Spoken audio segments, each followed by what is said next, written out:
Ladies and gentlemen, Undersecretary Claire Castro, the Palace Press Officer.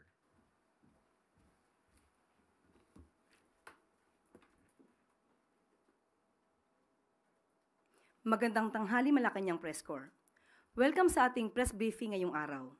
Simulan natin sa magandang balita na dala ng administrasyon ni Pangulong Ferdinand R. Marcos Jr.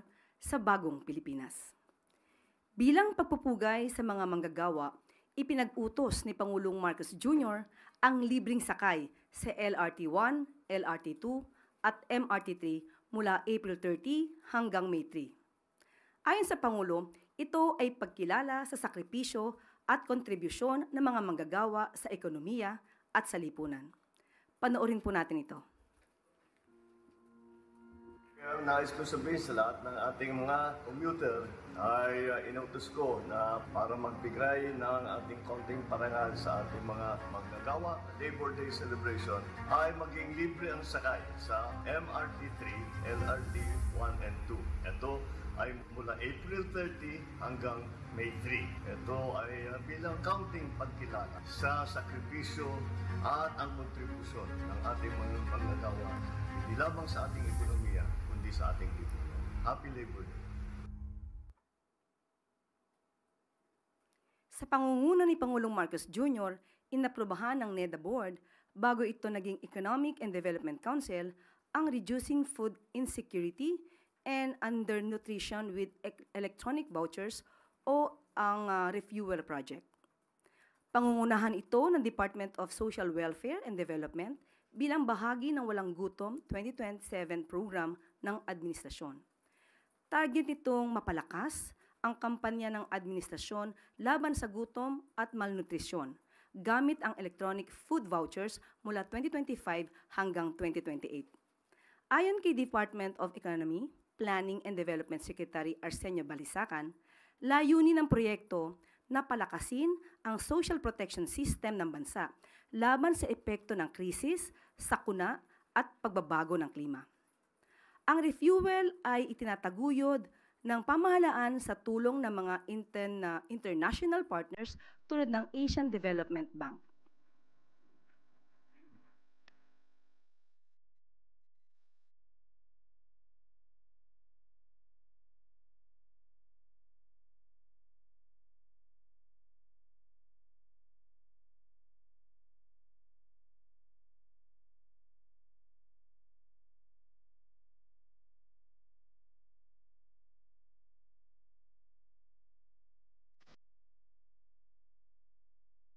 Isa pa pong good news, patuloy pa rin ang pagtutok ng Administrasyong Marcos sa kalusugan ng bawat Pilipino.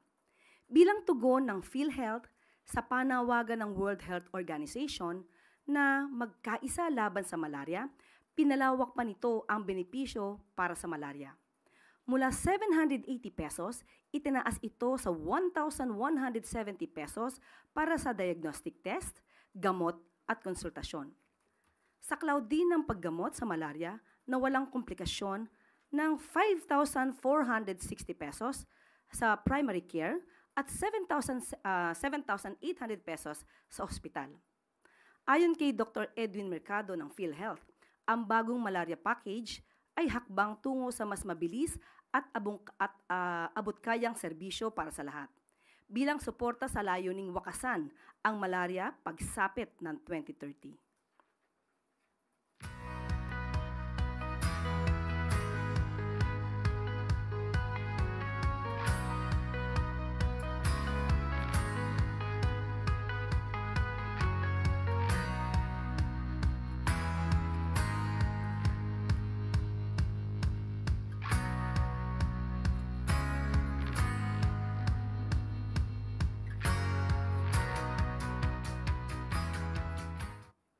At ilan lamang po yan sa mga good news sa araw na ito. Maaari na po tayong tumanggap ng inyong mga katanungan. Christian Yusores, Radyo 630. Good morning po, Yusek. This week po, 2 beses na pumutok yung bulkang Bulusan sa Sorsogon, and batay po sa huling datos ng Office of Civil Defense, more than 15,000 na pamilya po yung apektado. Ano po yung direktiba ni Pangulong Marcos Jr. and siguro mensahe po sa mga apektadong residente? Dahil nga po sa direktiba po ng ating Pangulo patungkol po dito sa Bulusan Volcano Eruption, dumalaw na po kaagad-agad si Secretary Rex Gatchalian, DSWD Secretary. Pumunta po sila kahapon sa nasabing lugar at sila po ay nagkaroon ng pag-assess at binisita po ang mga evacuation centers. Nandun din po, ready na po ang mga food packs para po sa mga naapektuhan at nagkaroon din po sila ng mobile kitchen dito sa Barangay Tughan, Juban, Sorsogon. At maliban po dyan ay si Director Claudio Yucot po ay sinecure na rin po requested by the provincial government ang air assets for area reconnaissance and sinabi din po na nagbisita na rin po sila sa mga municipality sa Sorsogon. At mamaya po ibibigay ko po sa inyo yung mga detalye ng mga nasagawa na po ng ating mga heads of departments and agencies. One follow-up lang, ma'am. May makasisiguro po ba sila na may sapat pong budget para po sa pagtugon sa Mount Bulusan eruption kasi knowing na may patuloy din po na operation and pagbibigay ng response sa mga apektado ng Canlaon in Negros? Opo, nagbigay po ng report ang DSWD po at may mga standby funds po tayo and preposition relief stockpile. So, ibibigay po sa inyo ang mga detalye. Thank you po. Next question, Ivan Mayrina, GMA7. Yusek, patungkol ito sa libreng sakay sa LRT, MRT at LRT 1 and 2, MRT 3. Magkano ho ang gagastusin ng gobyerno para sa libreng sakay ito sa loob ng 4 na araw? Kung di po ako nagkakamali na ibigay po kanina ni Secretary Vince Dizon ang projected budget ang magagastos po dito for 4 days. From April 30 to May 3, opo, 4 days. At hindi po ito kukulangin at talagang popondohan po ito. May pondo pong sapat. Opo, magkano po, Yusek, if I may ask? Nasa aking cellphone po, alam ko po na report na po yata kanina ni Secretary Vince Dizon. Kailan po ito po ay nasa aking, naibigay po sa akin kanina ni Secretary Vince Dizon ang, bibigay ko po sa inyo maya-maya. Yeah. After ko makita po sa aking cellphone na Sige, ibigay ma'am. po niya yung kanyang. Opo. May tanong ko na rin po, karaniwan kasi pag halimbawa yan, Labor Day, just on the day itself ang libre at specific sector lang yung magbe-benefit. For example, kung Labor Day, workers. Kung Veterans Day, mga veterans. Ano ho kaya naging decision making dito? Bakit siya binigay ng 4 na araw at para sa lahat? Kasi po, kung May 1 lang po ibibigay, karamihan naman po walang pasok. So, hindi naman po nila mararamdaman. Yung benepisyo matatanggap po nila. At sabi nga po ng ating Pangulo, ito po ay pagpabigay pugay na rin po sa ating mga workers. So, bigyan po natin kahit konting kaginhawahan at para maibsan naman yung konting hirap sa pamamasahe dahil malaki din po itong gastusin para sa mga manggagawa. At ito pong benepisyo ito ay binibigay ilang araw bagong eleksyon at sunod-sunod din po yung mga surveys on approval and trust ratings. Ano ho ang masasabi ng Malacanang sa mga maaring hindi maiwasang magbigay ng mali siya rito sa pagbibigay ng benepisyong ito sa mga manggagawa at sa mga commuter? Ang May 1 po kasi International Labor Day po ito. Hindi naman po natin pwedeng ibigay ito sa mga manggagawa sa December. So tama lamang po sa panahon kung kailan dapat sineselebrate po ang Labor Day, doon lamang po natin ibigay. Pero yun nga po, hanggang May 3. Opo. Para wag naman po natin bigyan ng mali siya. Hayaan po natin makinabang yung taong bayan sa mga maaaring itulong ng gobyerno sa kanila. Salamat. Jinky Baticados, IBC 13. Hi, ma'am. Ma'am, doon lang ako sa rollout po ng bigas para bukas. Ano po ang reaction ng Palace, ma'am? Dahil merong exemption na binigay ang COMELEC last Friday. It was signed already. But then po, sinasabi kanina ni Chairman George Garcia na they're waiting for the DA to have clarification with them kasi as far as they know, yung reso po na parang inilabas nila last Friday, sumasaklaw ng condition that says May 2 to 12 po, hindi siya applicable ang exemption. Okay, sabi nga po sa atin ni DA Secretary Kiko Laurel, nag-apply po sila ng exemption, nabigyan naman po sila. So ang hinintay, sa buong kadiwa po ito, exempted po. So ang hinihintay na lamang po natin ay ang patungkol po sa LGU. Well, anyway, ang good news po, bukas po ilo-launch sa Cebu ang nasabing 20 pesos at lahat po, 20 bigas meron na. Okay?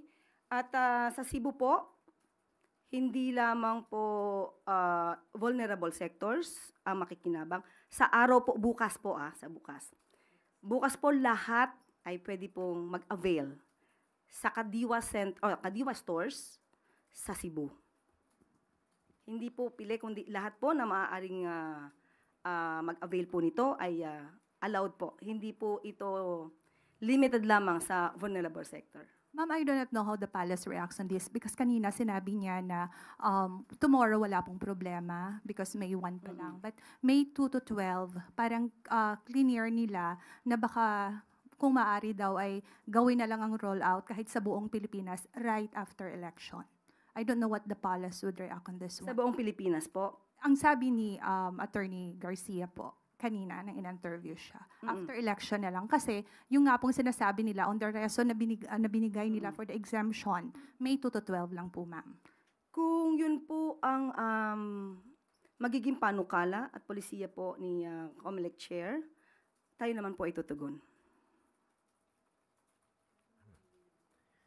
Next question. Eden Santos, Net25.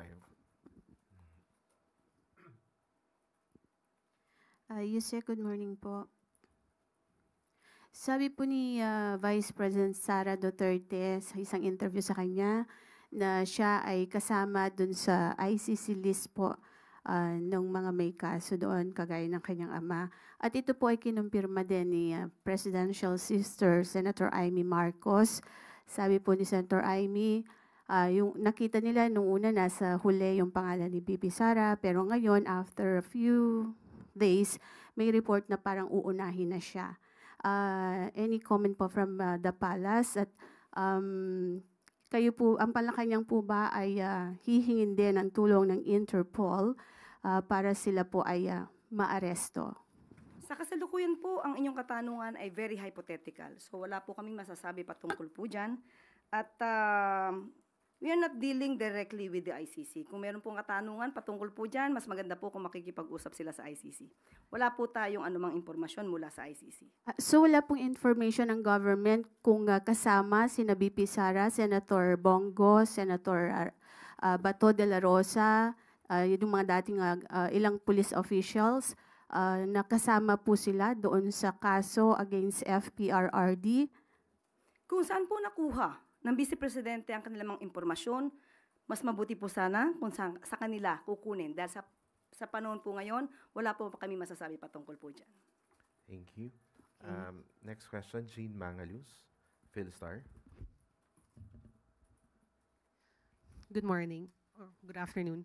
Local officials from Bulacan are urging a deeper probe into the deals of the Villar-owned Prime Water, which has been accused of poor service and high costs. So how does the palace respond to this call? Unang-una po, sinabi po natin na ang kakulangan sa serbisyo ay walang puwang sa administrasyon ni Pangulong Marcos Jr. Ang pangangailangan po ng tao sa malinis na tubig, sapat na supply ng tubig, ay dapat lang po nararapat at hindi pa negosyo lamang, kundi ito ay dapat na kinakalinga ang pangangailangan ng taong bayan. Mag-uutos po ang Pangulo para mag-imbestigahan po ito. Follow up. Considering that one of the administration's bet, Representative Villar, is directly linked to Prime Water, are we still confident in the service that she could provide if she's elected as a senator? Confidence on how she will perform? Well, it depends on how she will perform. If we will have this trust on her, well, we have to give it to her. But he should prove that she could perform as a leader. With this issue regarding Prime Waters, if there's a need for them to resolve the issues raised by the consumers, I think we should immediately make an immediate action on that. Ma'am, last question, medyo off topic, but while I have your attention, does the palace have a comment on the recent Taiwan report that says the Philippines allegedly started military engagements with Taiwan? Does the Philippine government categorically confirm or deny that we have military ties with Taiwan? We will just defer the question to the National Defense. Next question, Ana Badjo, GMA News Online.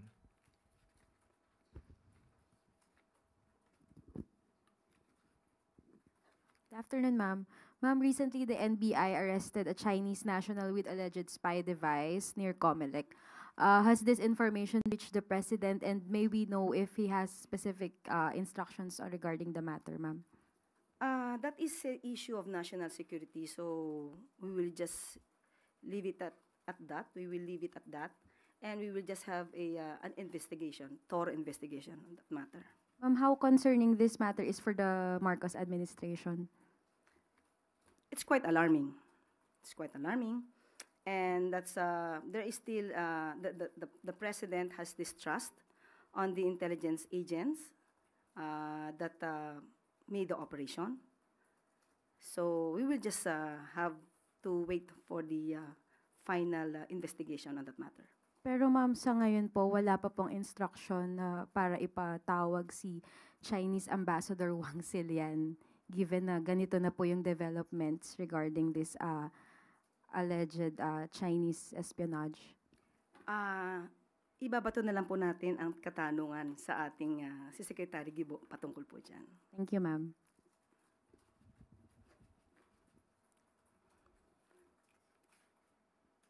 At bago po tayo magtapos, para sa ating huling good news, alinsunod sa pangako ni Pangulong Marcos Jr. na hindi isusuko ang kahit na maliit na bahagi ng ating bansa, pinangunahan ng Philippine Navy, Coast Guard, at PNP Maritime Group ang pagtataas ng watawat ng Pilipinas bilang pagpapakita ng ating soberenya sa mga key na bahagi ng kalayaan, Palawan at nasa loob ng 12 nautical miles ng Pag-asa Island. Pagpapakita ito na hindi kontrolado ng Chinese Coast Guard ang Pag-asa K2. Muling iginigiit ng sandatahang lakas ng Pilipinas at mga katuwang na ahensya ang kanilang paninindigan na ipaglaban ang karapatan ng bansa, protektahan ang karagatang sakop ng Pilipinas, at ipaglaban ang karapatan ng bansa na naaayon sa international law.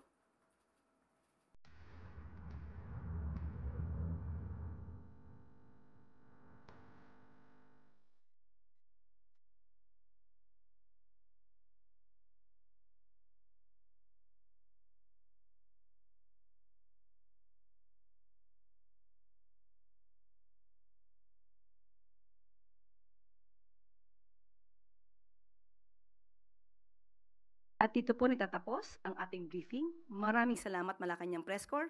Magandang hapon para sa bagong Pilipinas.